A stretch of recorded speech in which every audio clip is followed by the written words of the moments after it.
Okay, here we go again. This is a property that I bought off a landlord who didn't take care of things. But when you do that, you can get pretty good prices. So I'll show you around here.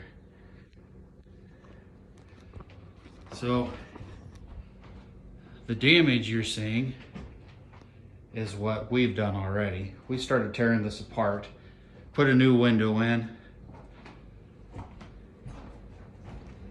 come in the kitchen. There was a bird nest underneath and a bird that was dead underneath the sink. That was interesting. So looking through, there's an extra door. We're gonna frame that in, make it wall, re-drywall over top of all the old stucco out here and in the living room. The kitchen, I had previously done a few things, so it doesn't need a whole lot. So I'm not going to focus too much on that. The ceiling, we're going to rerun 2x12s across the entire span of it and drop a drywall ceiling down, run some new wires out, get rid of this fan, and put some can lights in to make it a little more modern. We're going to drill holes all along the outer edge of this building because, as we noticed when we tore this window out, there is no insulation on the outside of the building at all, nothing. So that is going to make this a lot nicer in the winter in Iowa, being able to keep it warm in here. And this is the bedroom. As you can see, was again another tenant that I inherited, although she was, weirdly enough, a cleaner tenant.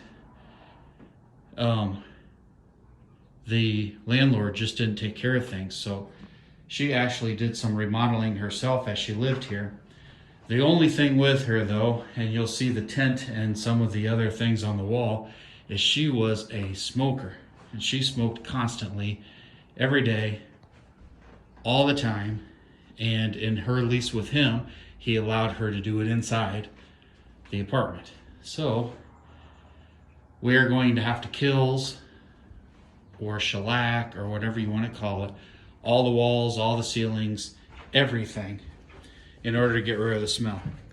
We're going to tear out all the carpet, and where the carpet was, put LVP through the whole thing because it's long lasting and less to worry about.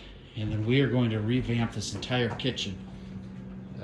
We're going to have a new stove there, sink. Over on this corner is going to be some cabinets and countertop. In the middle is going to be a refrigerator, which we're replacing this refrigerator. Then the rest of the wall is going to be more cabinets and countertop because that door is going to be gone. So that's all going to be wall space. This area over here is going to be set up as a somewhat dining area, dining room. I'm kicking around the possibility of possibly even putting a island across this area, but I haven't sat down with the budget to see whether I can do that yet or not, or whether that would make sense.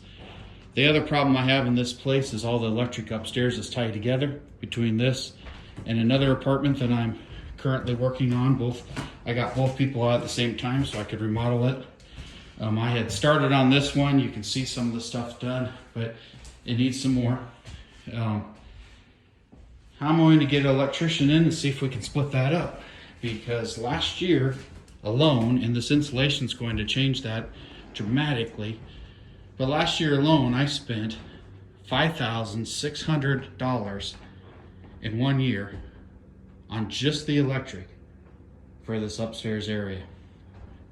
So got to stop the bleeding on that. That other apartment on the other side wasn't even rented high enough to pay for that electric. So one entire unit's rent was going towards electric, plus I was digging into the next places. So when you consider that all, that's a losing proposition all day long, every day. So that's important to think about when you're getting places like this. This is what I would call a Class D neighborhood. It might be a C minus. There is not horrible crime in this area, but it's pretty bad for Iowa. Our model is to buy places like this, fix them up nicer than what people are used to, because they were living in things like this. Fix it up nicer than what they were used to, and get them some decent housing to live in. But you also can't go overboard, because if you spend too much, you'll never get your money back out of it in these properties.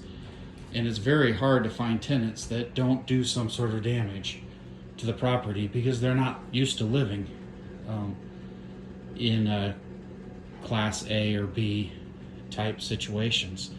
So there's a lot more maintenance and CapEx and different things that go into these properties.